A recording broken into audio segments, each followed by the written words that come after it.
à toi, ici c'est ton gars sur Tonton Gibbs et Pretty Boy Floyd et bienvenue dans ce nouveau numéro de Sneaks of the Month, brother.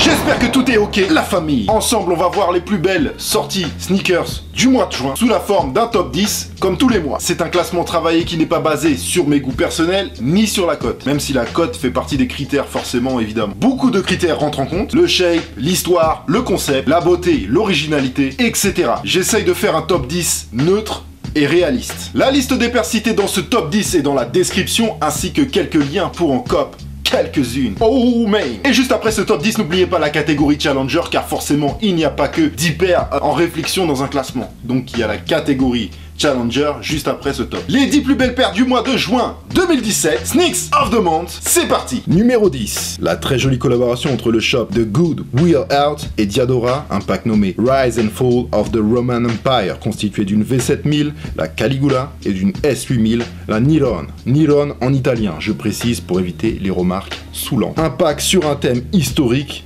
sorti le 17 juin à 190 €, la paire, brother. Numéro 9, le pack de la collab entre Stance et New Balance est au max. Deux paires sobres et stylées à la fois avec un packaging complet, chaussettes Stance obligatoires. Les modèles 997 et 1978 sont sortis le 10 juin à 260 et 200 €. Numéro 8, la Nike Air Vapor Max Be True, issue de la collection du même nom. La paire aux couleurs LGBT a su marquer de son originalité le 1er juin à 210 €. Numéro 7, le pack Converse et Jordan, surnommé Alumni, qui veut dire ancien élève. Un pack constitué de la première PE de Michael Jordan, PE Player Exclusive, on est d'accord, la Air Jordan 2, et la première paire de sa carrière avant Nike, la Converse Fast Break. Un lourd concept chargé d'histoire pour ces paires aux couleurs de l'université de Caroline du Nord.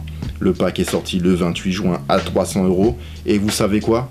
Demain à 20h, un lourd OMG Sneakers sur ce petit bijou de motherfucking pack. Numéro 6, collab Public School, NYC et Jordan Brand, encore une 12, hein, mais sous la forme d'une collection nommée City. 3 paires à 300 € l'unité représentant une ville où elles se sont vendues le 27 au soir. En tout cas pour Paris c'était le 27 au soir, je sais pas pour les autres villes. La White pour New York, le modèle Olive pour Milan et la Bordeaux pour Paris. La manière dont la paire a été vendue à Paris est également très originale. Il fallait se rendre au Yard Summer Club sur les quais d'Austerlitz à 23h30. La soirée High Cool au KLM. Une borne Wi-Fi te donner l'accès à une page cachée sur le site de Nike pour cop cette douceur exclusive. Et ce sera bien sûr encore une complication pour réunir ce pack, hein, les 3 modèles. Respect à ceux qui l'auront. Numéro 5. J'ai hésité à la mettre vu que c'est un restock et qu'elle a déjà eu sa première place dans le top 10 de février. Mais si je ne l'avais pas mis, je sais que beaucoup auraient crié au scandale. Donc la voilà. La Adidas Yeezy Boost 350 V2 Zebra mérite forcément sa place dans ce classement sorti le 24 juin à 220 €. Numéro 4, le Defining Moment Pack Air Jordan 13, 14, lourd au max. Les deux paires portées par Jordan en 97 et 98, l'année de son dernier titre NBA, sorti le mercredi 14 à 500 €. Numéro 3, la Air Jordan 3 Grateful with the best music. I got the key with the best music sur le heel tab, incrusté au Jumpman.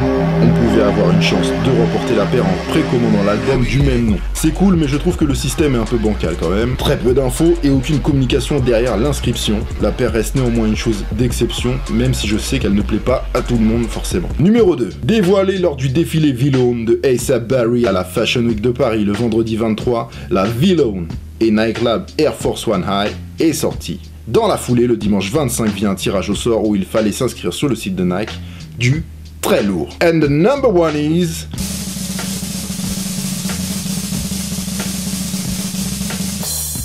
la Air Jordan 1 High OG Spike Lee Fort Green, sortie à 300 $ le 16 juin à Brooklyn, NYC en édition ultra limitée.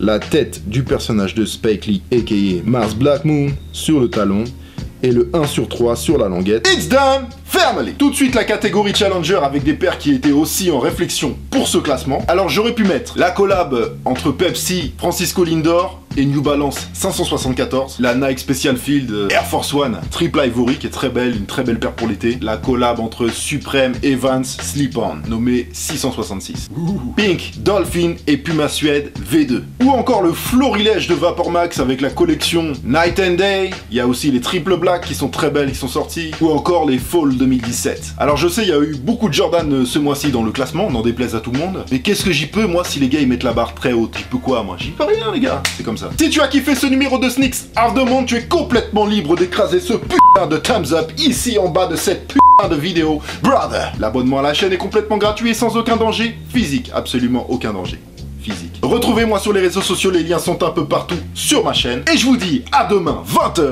pour un OMG Sneakers, comme on les aime. Oh my god! Here, be back, brother!